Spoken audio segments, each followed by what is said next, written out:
Big Boss season 8లోకి wild card entries 12 మంది రాబోతున్నారంటూ కంటెస్టెంట్స్కు తెలియజేశాడు బిగ్ బాస్. అయితే నిజంగానే 12 మంది వైల్డ్ కార్డ్ ఎంట్రీస్ ఇస్తున్నారా అంటే లేదని చెప్పాలి. గత వారంలో సర్వైవల్ ఆఫ్ ఫిట్టెస్ట్ టాస్క్లో ఆడిన కంటెస్టెంట్స్ 2 వైల్డ్ కార్డ్ ఎంట్రీస్ని ఆపారు. ఇక ఈ వారం ఒక్కొక్క వైల్డ్ కార్డ్ ఎంట్రీ ఆగగా మొత్తం 9 మంది వైల్డ్ కార్డ్ ఎంట్రీస్ ఈ వారం హౌస్లోకి రాబోతున్నారు. అంటే ఈ వీకెండ్లో అక్కినేని నాగార్జున గారి చేతుల మీదుగా వాళ్ళ ఏవీ కానీ డాన్స్ పెర్ఫార్మెన్సెస్ కానీ ఇంట్రడక్షన్ పూర్తయ్యాక ఒక్కొక్క కంటెస్టెంట్ హౌస్లోకి ఎంట్రీ ఇస్తారు. మరి వస్తున్న ఆ 9 మంది వైల్డ్ కార్డ్ ఎంట్రీస్ ఎవరు అన్నది మనం ఇప్పుడు తెలుసుకుందాం.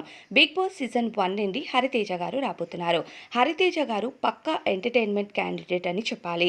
ఆమె బిగ్ బాస్ సీజన్ 1లో మాటలు, ఆటలు, పాటలు అన్ని పక్కగా ఉన్న కంటెస్టెంట్ ఈ సీజన్లోకి రాబోతున్నారు. ఇక బిగ్ బాస్ సీజన్ 4 నుండి గంగవ్వ గారు రాబోతున్నారు. ఇక గంగవ్వ గత సీజన్ అంటే బిగ్ బాస్ సీజన్ 4లో ఆరోగ్య సమస్యల కారణంగా హౌస్ నుంచి బయటికి వెళ్లారు. ఆమె ఒక పెద్దరికం ఉన్న ఆమెగా హౌస్లో ఉండటమే తప్ప ఎటువంటి టాస్క్లో కూడా ఆమె ఆడలేరు.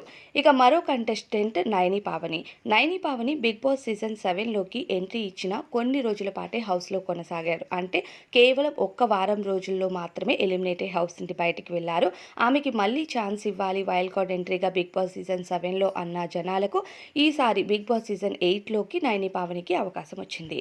ఇక అలానే మరో contestant Rohini garu. Bigg Boss season 3లోకి రోహిణి వచ్చిన 3-4 వారాల్లోనే ఎలిమినేట్ అయ్యారు. అప్పుడు రోహిణికి పెద్దగా పాపులారిటీ లేదు. కానీ ప్రస్తుతం రోహిణి జబర్దస్త్ అలానే కొన్ని సినిమాలు, వెబ్ సిరీస్లో చేస్తూ మంచి పాపులారిటీని దక్కించుకున్నారు. ఆమె హౌస్లోకి వస్తే ఇక పక్కా ఎంటర్టైన్మెంట్ అని చెప్పాలి. ఇక అబ్బాయిల్లో వచ్చే కంటెస్టెంట్స్ అంటే మెహబూబ్ వస్తున్నారు. బిగ్ బాస్ సీజన్ 4లో మెహబూబ్ బాడీ పెంచితే సరిపోదు, బ్రెయిన్ కూడా పెరగాలి అంటూ నాగార్జున గారు కామెంట్స్ చేశారు. ఇక పక్కా ఫిజికల్ టాస్క్లో ఆడే కంటెస్టెంట్ అని చెప్పాలి. మరి ఈ సీజన్లో బ్రెయిన్ ఎంతగా వాడతాడో మెహబూబ్ అన్నది చూడాలి. ఆ తరువాత ఇక మేల్ కంటెస్టెంట్స్లో మరో ఎంటర్టైన్మెంట్ కంటెస్టెంట్ ముక్కు అవినాష్.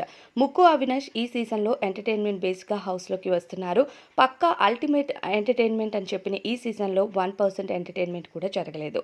అందుకే ఎక్కువగా ఎంటర్టైన్మెంట్ చేసే కంటెస్టెంట్స్ని హౌస్లోకి పంపిస్తున్నారు. ముక్కు అవినాష్కి ఇప్పుడు కాస్త పాపులారిటీ ఉంది. మరి ఆయన హౌస్లోకి వచ్చి ఎలా సర్వైవల్ అవుతారు, ఎలా ఎంటర్టైన్మెంట్ చేస్తారు అనేది చూద్దాం. ఇక ఆ తరువాత ఎంటర్టైన్మెంట్ బేస్లో మరో contestant tasty Teja. Bigg Boss season 7లోకి టేస్టీ తేజ ఎంటర్టైన్మెంట్ పార్ట్లో హౌస్లోకి ఎంట్రీ ఇచ్చారు. అయితే హౌస్లో కొన్ని వారాలే కొనసాగి హౌస్ నుండి ఎలిమినేట్ అయ్యారు. సో ఆయనకు మరోసారి ఎంటర్టైన్మెంట్ పార్ట్లో బిగ్ బాస్ సీజన్ 8లోకి వైల్డ్ కార్డ్ ఎంట్రీగా అవకాశం వచ్చింది. ఆ తరువాత anchor Ravi. Anchor Ravi Bigg Boss season 5కి వచ్చినప్పుడు బాగా పాపులారిటీ ఉన్నా సరే అన్ఎక్స్పెక్టెడ్గా ఎలిమినేట్ అయ్యాడు. అందుకని ఆయనకి మరోసారి బిగ్ బాస్ సీజన్ 8లో అవకాశం వచ్చింది. ఇక మరో contestant Gautam Krishna. Bigg Boss season 7లో one of the top contestant. ఆయనకు మరో అవకాశం Bigg Boss season 8 wild card ఎంట్రీగా రావడానికి. మరి వీళ్ళంతా హౌస్లోకి వచ్చి వైల్డ్ కార్డ్ ఎంట్రీగా ఎలా ఎంటర్టైన్ చేస్తారు, ఎలా వాళ్ళు ఫిజికల్ టాస్క్లు ఆడతారు, అలానే ప్రజెంట్ ఉన్న కంటెస్టెంట్స్కి ఎంత కాంపిటీషన్ ఇచ్చి ఎలాంటి కంటెంట్ క్రియేట్ చేస్తారనేది చూడాలి. ఇప్పటి వరకు బిగ్ బాస్ సీజన్ 8 అన్నది చాలా చప్పగా కొనసాగుతుంది. ఎటువంటి ఎంటర్టైన్మెంట్ లేదు, ఎటువంటి ఫన్ లేదు, ఏది లేదని చెప్పాలి. మరి వీళ్ళంతా వచ్చిన తర్వాత మంచి కంటెంట్ ఇచ్చి మరి బిగ్ బాస్ టీఆర్పీ రేటింగ్ అనేది పెంచుతారా లేదా అనేది చూడాలి.